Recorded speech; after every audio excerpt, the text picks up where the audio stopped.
This is Big Business with Sarah. This podcast guides you to finding what you desire most in life and business, because running a business is very much about your personal development. In this podcast, I'm sharing what my clients ask me and how I help them. Thanks for joining. The power of persuasion and strategies for leading sales conversations. Welcome to another episode of Big Business with Sarah. And you know that I'm always answering client questions in these episodes. And actually got a a question coming in from a listener, a podcast listener. And you know what I love about having a podcast is that I can actually help her for free, because I can mold my answer into an episode so that more people can enjoy it. I once had a client conversation about this. She asked me, or I told her, you should never give away free advice. And then she said, yeah, but you're doing it as well. Yes, I said, but I'm doing it for a large group of people and not just for an individual. So that's the difference right there. And actually, that's also, it's very interesting. It's also what her question a little bit is about. So today we'll be discussing how to stay in control of sales calls and avoid getting friend-zoned by your prospects. So I'm going to explain it a little bit. So recently, one of my listeners had a sales call with a prospect who interrupted her during a sales call and took control of the situation right from the beginning. I wasn't there. She told me this. It would be something. I mean, it would actually be quite interesting to do this with my clients, to look at their sales call and how it's going. Of course, I have to think about the privacy, but actually it would be really good. And I think we can all really learn from that in my mastermind. So thinking out loud here, if you're listening to this and you're my client, holler if you want to do this. So it can be frustrating when this happens, right? Because you want to be the one leading the conversation and guiding the prospect, and the prospect is a possible client, towards a sale. So how do you stay in control of the conversation without being rude? So first and foremost, it's important to establish your authority early on in the conversation. So this goes for actually any process in sales. You are in control. And I don't want you to wait for your client to come to you and suggest something. So for instance, this is how I ran my business, air quotes, when I was a freelancer. People would approach me. I would never, ever approach anyone. Maybe I did once or twice, and then they would say no because I was so bad at sales. And they would ask me, as much as, how much hours do you need and how much do we pay you per hour? That's how it went. And I'm not bragging here, but because it's actually really bad, because I never learned to sell up until 1 year ago or 2 years ago, and I applied it 1 year ago. So, do not expect for people to come to you. And that's a hard realization, because, as a business owner, you have to take charge and to really take that leading role. And so, it's in the entire process. We're going to talk about the sales call now, but actually this is an advice for the entire sales process, right? So you are in charge. So the sales conversation starts, typically with introducing yourself and also explain the structure and also a little bit the meaning of the call. So you could say something like, hello, my name is Sarah. I'm a business coach, and this call is to discover whether I can help you or not. And, I'm going to see, I think I can help you, but this call is for me and also for you, to see if we're a match, but also to see, for instance, in my case, which program fits you, or, how I can help you best, and, to me personally as a business owner, and I know that the person who asked this question believes in this too, I really don't want to, get as much money as possible from a person, because I built an online business and I have a scalable offer, so I can, ask as little actually as I want. My main objective is that I'm helping people, because I know that's the best marketing you can have, right? I think that's and I think actually the person who asked me this is exactly the same in that. So when you're explaining the structure in the call, you will set the tone for the rest of the conversation, and it will establish you as the leader. And throughout the call, I would also advise you that you're showing that you're qualified to help the prospect with their specific needs. So answering really sharp questions. Sales conversation is only asking questions, not like really, really quickly all those questions, like someone is in an exam or anything, but, just asking questions, having a natural conversation. And that can be hard, if you don't know somebody or someone isn't aligned with you, but show that you are able to help the person. And I think also, and this is really difficult to learn, and I'm talking to, actually this week I was talking to one of my clients about this, having a confidence to actually put your offer out there. And then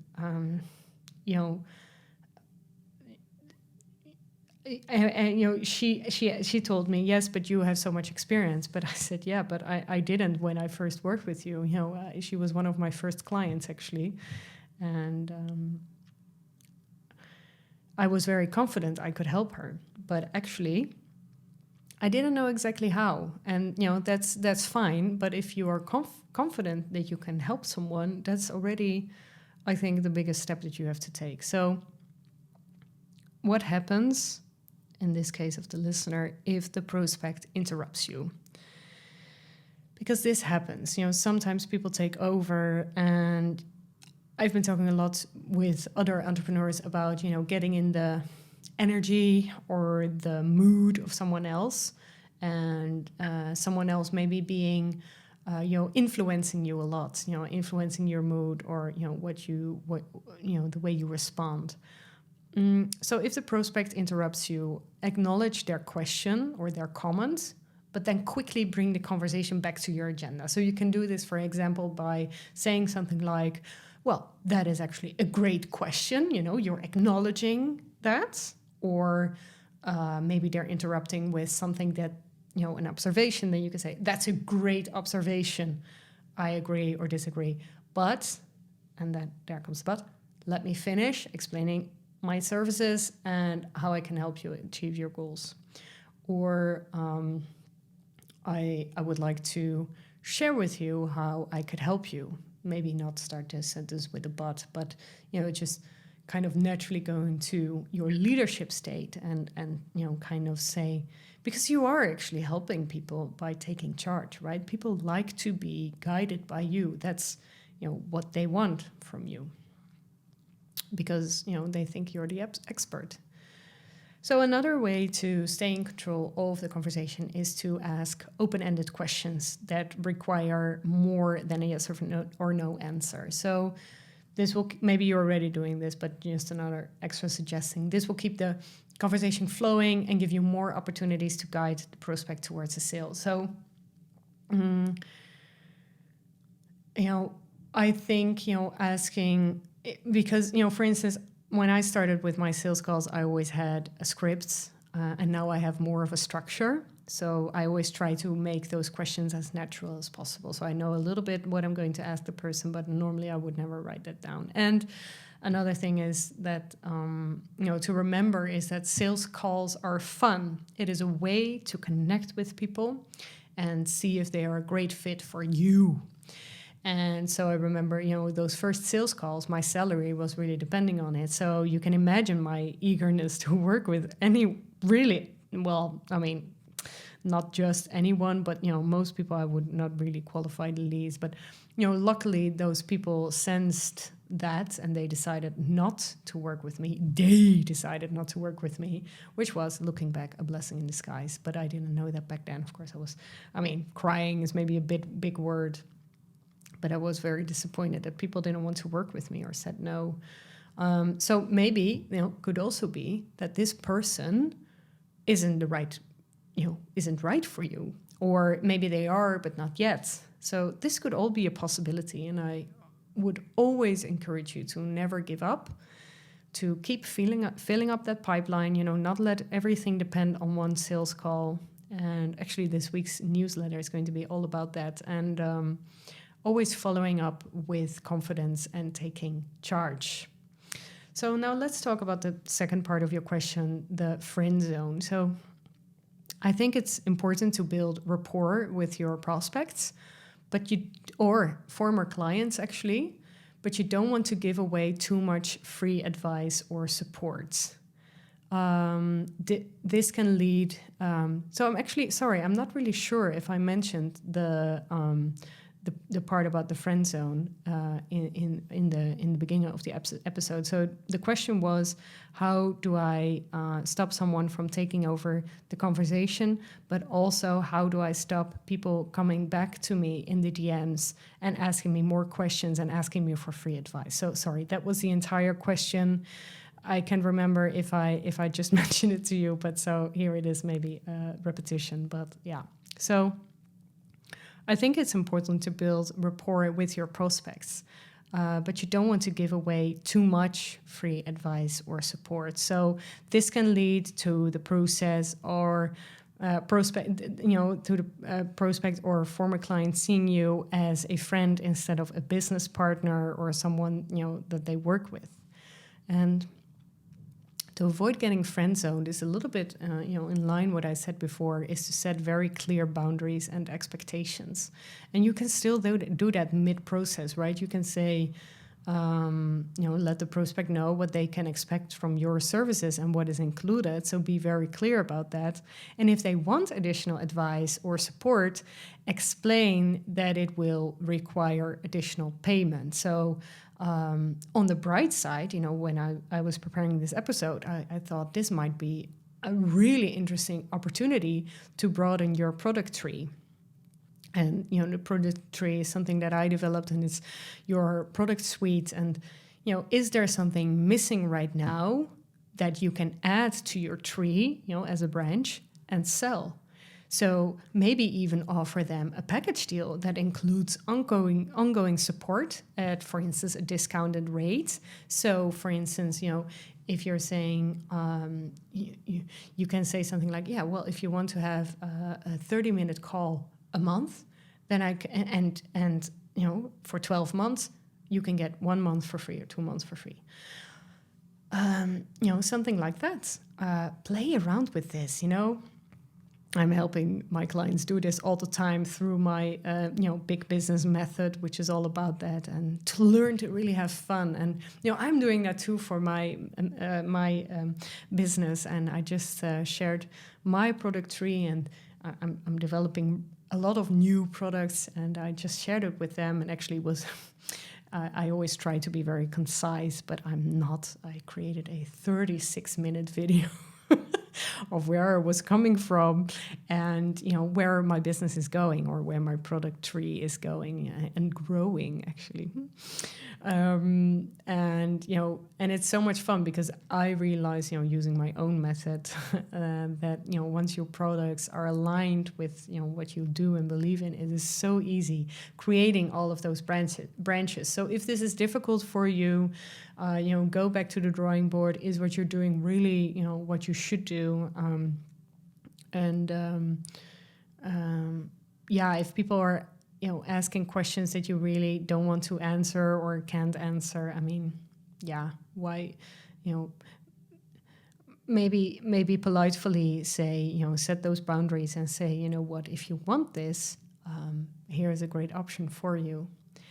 So in conclusion, staying in control of sales calls and avoiding the friend zone requires clear communication, establishing your authority and setting boundaries, and seeing the opportunity of creating more in your product suite. I know there's many coaches who are saying, you should only have one offer. I don't believe that. I think, you can start with one offer, obviously, but you can really, really easily go from the next and the next and the next quite soon, quite fast. And, you don't have to put in a lot of work for that. There's so much you can do. I was also at an event with my coach, and I'm not sure if she said it or someone else said it. She said something like, we were talking about, meeting your sales goals. And I think it was someone else suggesting, saying, you know what, if you need $20,000 in your business right now, why not reverse engineer, think of all the things that you can do for that money, for 20,000, and create something really compelling. Maybe you want to sell 4 packages of 5,000 euros. That's of course also 20,000. But what do you want to do? And then kind of write and be creative from that. And I really love that idea, to really play around with it and not be too too stuck on your idea what your product tree is. And that's why I'm calling it a product tree and not a product suite, because product tree is growing. And you can also have seasons and everything. I'm not going too much into that. I created this idea beginning of last year, and the more I was talking to my clients, the more ideas I actually had. I just thought, okay, a tree and it's growing, and then we're talking about that you are actually the trunk, and that. And we're always talking, no, actually, we haven't reached the seasons discussion in this mastermind yet, but maybe this is the moment to start having that season conversation, especially because it's spring now, and I always get so energized. Not by the weather, by the way, it's super gray in Amsterdam, and it's really, really cold still, but I know that spring is coming. And now it's time for one of your questions.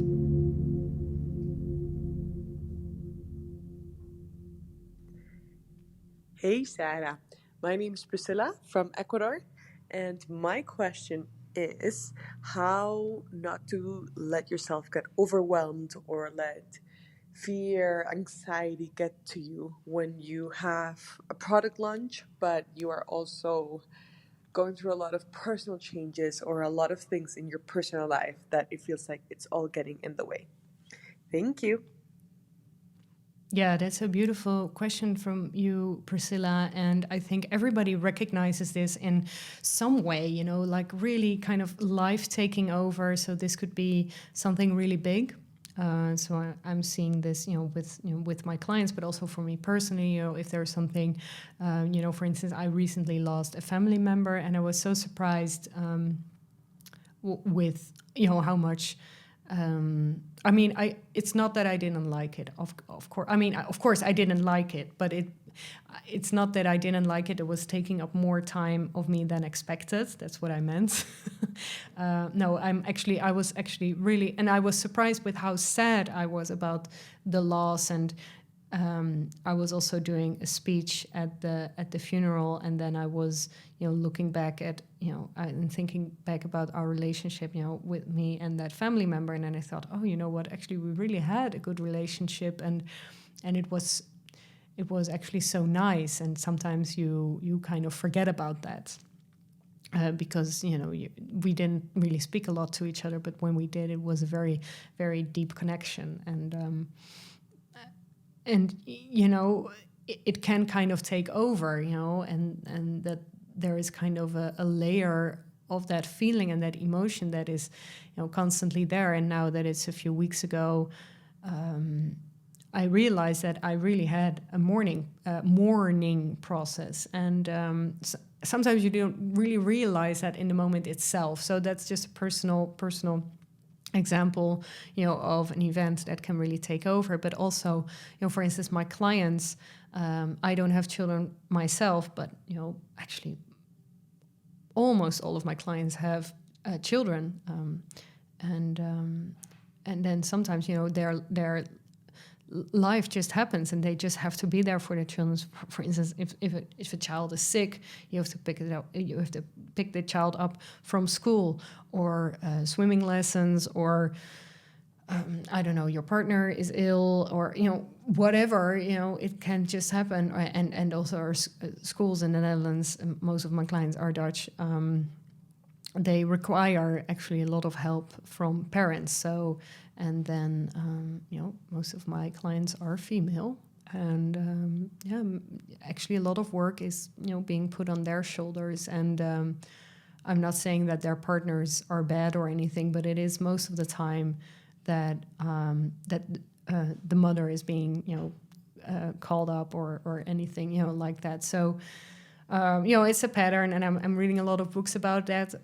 Currently, I'm reading The Authority Gap about this. I find this very fascinating about, the structures in our lives and the difference between men and women. And I think we should be very aware of that. Be very aware of that. So, in my answer, because I haven't. I haven't answered any part of your question yet. I just want to say that you're not alone. That's the first thing, Priscilla. And so, what to do when you're with your business, when your personal life is taking over and you're feeling overwhelmed. So, just a few things that you can do. So, the first advice I would give you is to take a step back and reevaluate your priorities. So, what's most important to you right now? Is it your health? Could be your health as well. Relationships, your business growth. So focus on the top 1 or 2 priorities and let go of the rest. Really let go. Then the second tip I want to give you is to set better boundaries. So learn to say no and avoid taking on more than you can handle. Also to your personal life. So also say no to maybe if a family member is asking too much of your attention. I mean, I think this is very difficult. Actually, if you have children, maybe think about how if you can set more boundaries. But limit your work hours. Don't check your email once you're off. So for instance, my email, I think it's, sometimes it's a little bit annoying, but I can only open my email on my computer, not on my telephone. I'm so happy about that. Actually, I should do that with all the apps. But specifically with email, yeah, that's great. Make time for hobbies. I mean, that's so important. Socialize, do self-care, don't feel guilty to put yourself on number 1. And then the third tip is ask for help. So you don't have to go through this alone. On Tuesday night, I hosted a masterclass. It was called 9 Lives. It was so much fun, and I was talking about all different kinds of things. Of course, like I am right now, rambling about how you can develop yourself personally and sharing some examples and exercises. And in the end, I said, you don't have to do this all alone, because sometimes, you're kind of, I think maybe we're all kind of raised to do it alone, and asking for help might make you weak, whilst I believe it's actually weak to not ask for help. I mean, I'm not calling out anyone, but hire a business coach or a consultant, ask a mentor for guidance, delegate more tasks to your team, ask your friends to help you out. Getting help will ease the burden and also provide a fresh perspective, and then you will be much better. Then the fourth tip I want to give you is simplify your processes. So apply the 80-20 rule. Look for ways to streamline your business operations. So automate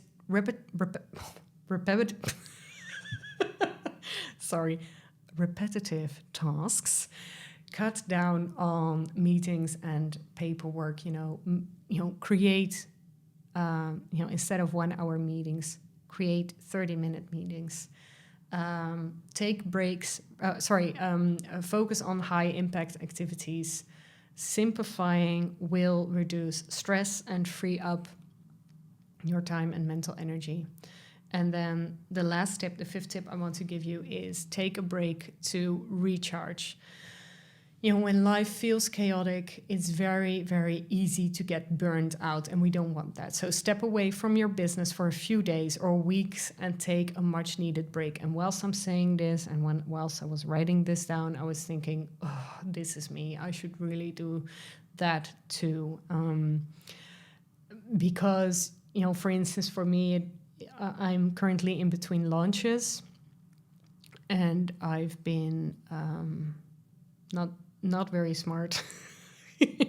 And I created that 9 Lives Masterclass, and it was super fun and cool and lovely, but actually it was a little bit too much. And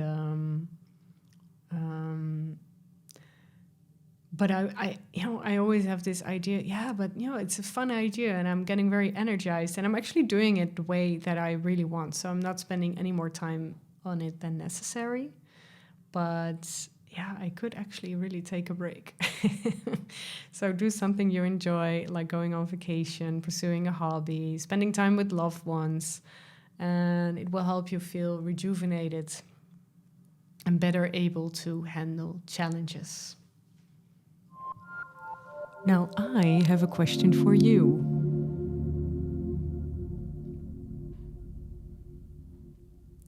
So my question for you today is to think about how you can be more proactive in approaching your clients. So it was the first part of the podcast.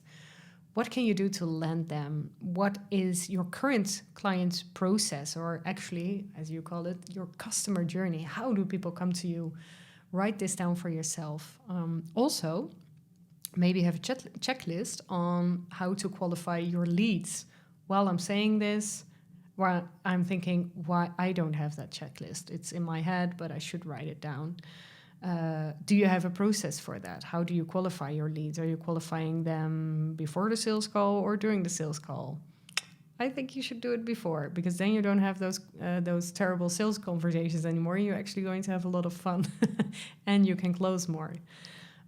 Do you have maybe a special touch that you can bring into the sales process? How can you persuade your clients with your signature approach, and that everybody knows that that they are working with you, or that they kind of get flowers or a symbol of quality or a stamp or stickers, or I don't know. Is there something you can do to show that you find it important? That that you really take them seriously, that you're really working hard for this, and this is not being desperate. This is just being very, very confident that you can help someone, and I really like that, and I'm currently also applying this in my business. So think about this. How can you be more proactive in approaching your clients, really taking the lead, qualifying your leads before you're going to have a conversation? Have this list of qualifications for your leads. I'm also that's my homework as well, so I'm joining you there. And create some processes to make this easier for yourself to lead the conversation. Thank you so much for joining. You can find out how you can work with me through the show notes, and I'll see you next week. Thank you for listening to Big Business with Sarah. If you've enjoyed today's episode, leave a 5-star review and hit subscribe. If you're ready for your next step in business, you can find out how to work with me in the show notes. Do not forget to submit your coaching question for one of my next episodes. Have a happy day.